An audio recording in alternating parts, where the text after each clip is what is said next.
Joshua Covey. So I just want to tell us about yourself. I mean, how many years At have Riverdale Baptist. I came over from Northmore High School in Charles County, Maryland. I spent 3 years there, and this is my first year at Riverdale, and I love it. how do you feel about the school? I love it. It's definitely a adjustment coming from a huge 4A public school in Maryland, in Charles County. Here it's so much more of a family environment, and I just like it better here. It's comfortable.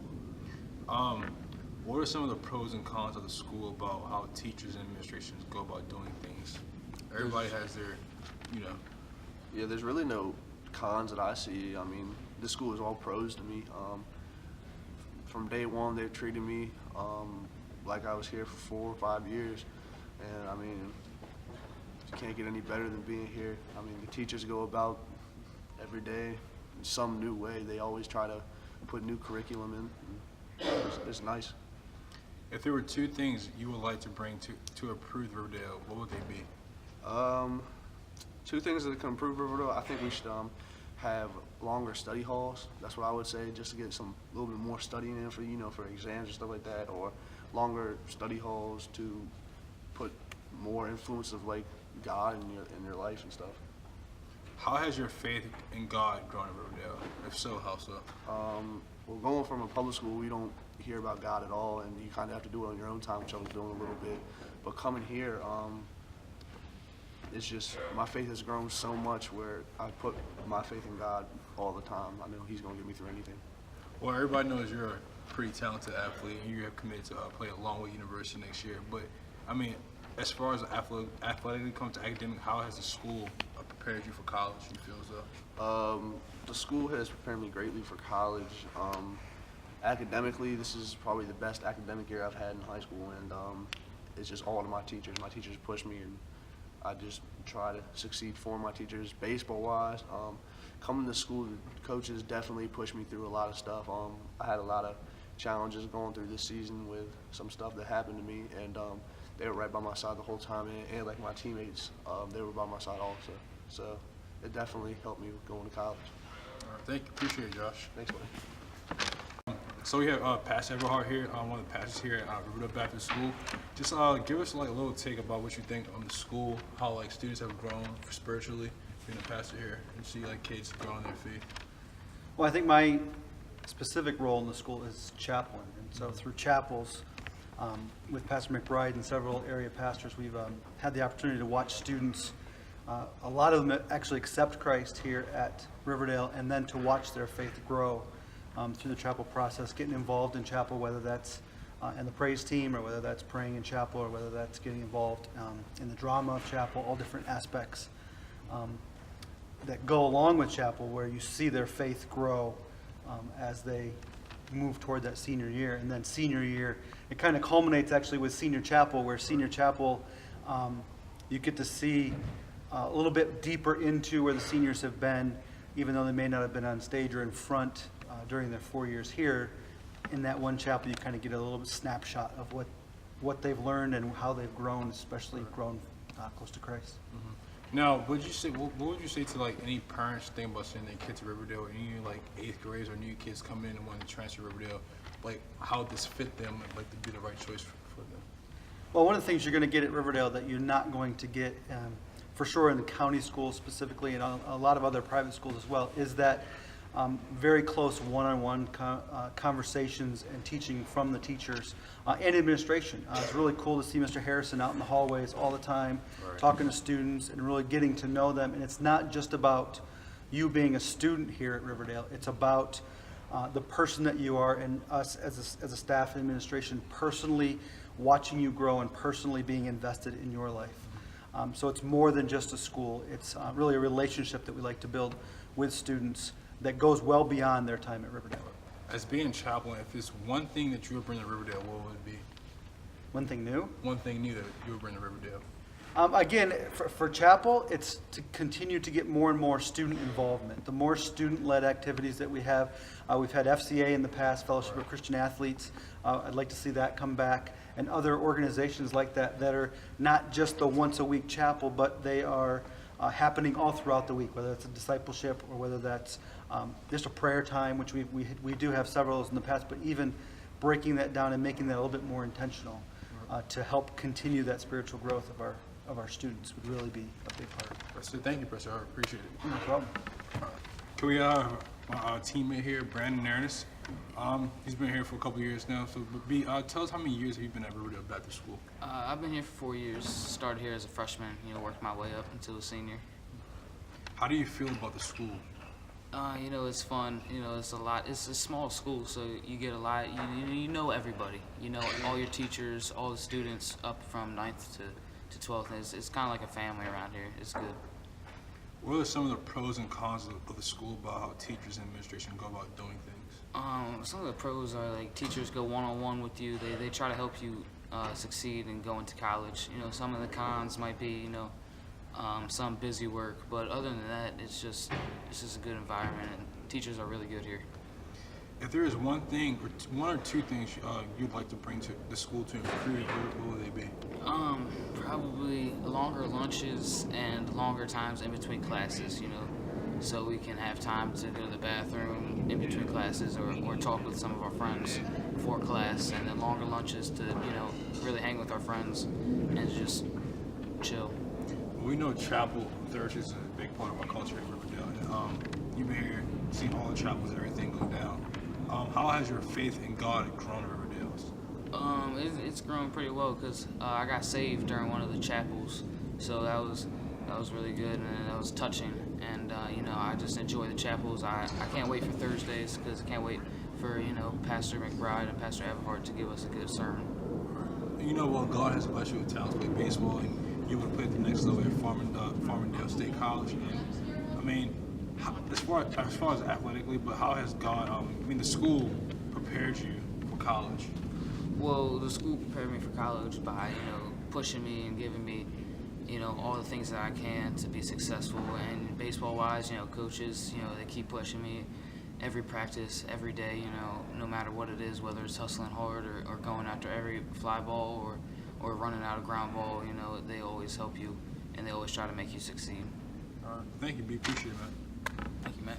So we have Ms. Carlson here. She's been here for 35 years. And she's basically going to give us a little insight to Riverdale and her experience here. So, Ms. Carlson, just tell us about yourself a little bit, please. Would you like to know about how I started at Riverdale? Yes, ma'am. Oh, okay. First of all, the library is named after our youngest son who died of leukemia. Okay. He was in first grade. He graduated from kindergarten in K-5. And then he was in first grade briefly before he finally succumbed to the leukemia. After that, I realized that because of my long trip coming from Tacoma Park to here, which is about an hour one way, it was foolish for me to drive back and forth twice a day. Right. And looking around, I thought, well, maybe I can volunteer in the office. That didn't last long. They found out I had a degree. And they wanted to know if I wanted to do a TD. And I said, what's TD? Turned out to be talent development. It's a little like the Discovery program. Had to take the training for it. And then I was the supervisor in an elementary level while I also had a monitor who helped out. It was a very good program. And I was there for 8 years. Then they dissolved that program and gave me the option of being in a classroom. Well, 5th grade was open. So I said, let's try 5th grade. So I was in 5th grade for 7 years.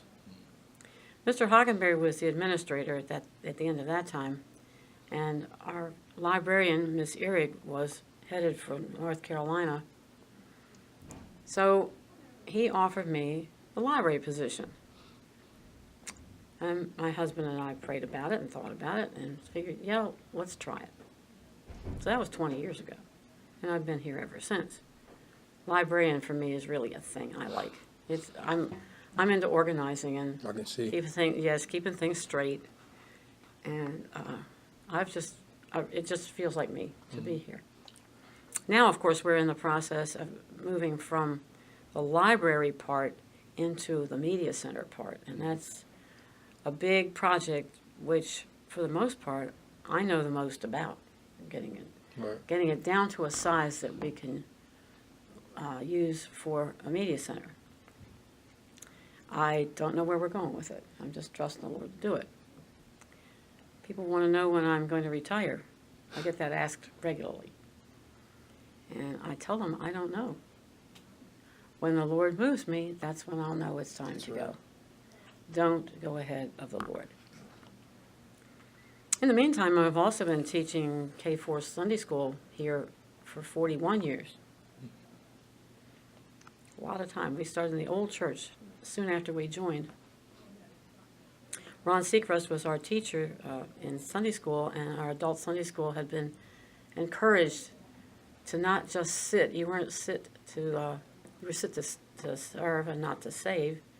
You were saved to serve and not to sit. So he encouraged us to get busy helping out. Mm-hmm. So I went to the 4-year-olds because our Matt was then 4, and he didn't want to sit there. He howled. I stayed one Sunday too long, and one of the teachers wasn't there, and a supervisor asked me if I would stay and teach that class, and that's what I've been doing ever since. How has God, how have you grown closer to God since you've been here at Riverdale? Oh, my goodness. It's a daily thing. Wow. Oh, yes. Of course, having a dying son gives you a new perspective. I'm like, yeah. And he's waiting for us in heaven. We know he's saved, just from the way things were going. He got to go before we did. You realize that he was not our child after all. He's God's child. And God could take him any time. And sometimes I was asked if I was ever mad at God. No. Why should I be mad at him? That was his son. He just loaned it to us to take care of him for the time he was here.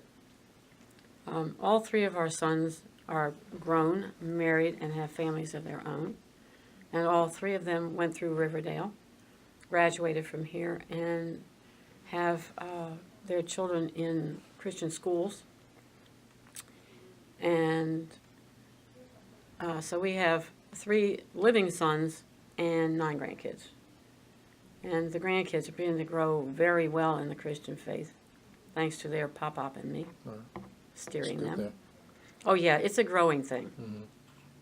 So you start out being babes with the milk of the Word, and you grow as experiences teach you to grow. Right. Well, that's it. Thank you, Ms. Carlson, for getting a little story about us and all that insight. Appreciate it. I appreciate it. Thank You're you. doing a great job. Thank you. All right. So we have here Chloe Jackson, NC State commit. So Chloe, just tell us a little about yourself. How many years have you been at Riverdale Baptist? I've been at Riverdale for 4 years since my freshman year. So cool. How do you feel about the school? I like Riverdale Baptist. I mean, I think I've had a good experience here, especially if you're an athlete like myself. I've just been able to do some great things here that I'll always remember. All right. Memories. What are some of the pros and cons of the school about how teachers and administration go about doing things? I guess a pro is that this year they've been really supportive about the athletic teams and what they've been doing, and just been able to keep update to everybody who attends Riverdale Baptist. So school spirit. Basically. A con, I think, would be some of the stuff that they do, like Project Rise. They kind of put on us at the last minute, and I think partly about this Capstone project, I think they could have taken out some stuff or given us more time in class to prepare for it, so that we're well prepared for the senior Capstone project. If there were 2 things that you would bring to Riverdale to improve it, what would they be? I really think that the building needs to be changed completely.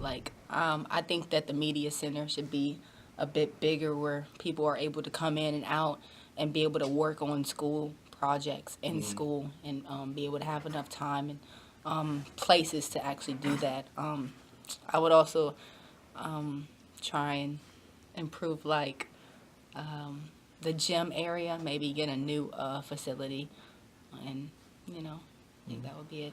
Well, here at Riverdale, Thursday is a big day. We have chapel, and they're pretty proud about that, and everybody is really. But how has your faith grown at Riverdale? I think it's grown tremendously. I like the fact that we can go in and worship on Thursdays and just be able to express our religion freely, unlike what they do in public schools. I think it's a very big thing for Riverdale to do something like that. All right. Well, everybody knows you're like the All-Met Girls Player of the Year, pretty good on the basketball court. But I mean, you're going to NC State next year. But I mean, as far as athletics, I mean, it's far from that. How has the school prepared you like for college, academically wise? I definitely think this year having Miss Brown as our English teacher, she's kind of stepped away from the books and teaching us like from the grammar books and literature books, and kind of made us do more of group assignments and at home typing essays and stuff like that. So I think that really prepared me for what I want to do, because I want to major in communication. So I definitely think that helped me a lot, and I liked her method of teaching us this year. Well, thank you. Appreciate it. Thank you for the interview and the time. No problem. Thank you. All right, I'm sitting down here with Matt Soloman, the creator of this capstone you're watching or viewing right now. He's done an amazing job so far. Matt, how do you feel about this capstone? I feel as though, honestly, like in the beginning, it was kind of hard because I was kind of so busy with baseball and stuff, like training. But I was kind of worried how I was going to get things done and put it all together. But honestly, working with Pastor Everhart, he kind of gave me the idea, kind of always clicked. I mean, it turned out pretty well. I'm actually kind of thankful that I actually did it, because I learned a lot about myself, and it helped me reflect on my days when I was a freshman at another school. But I feel as though it made me recap, and I've learned that I've grown so much as a person. And I'm also thankful for my classmates and people that helped me get to this point, helped me work with my capstone, because they were so open to helping me. And I just want to thank them and appreciate it. Everything's been pretty good so far. That's good. Sounds good. Well, you all view this capstone, and I hope you all like it. Thank you. Appreciate it.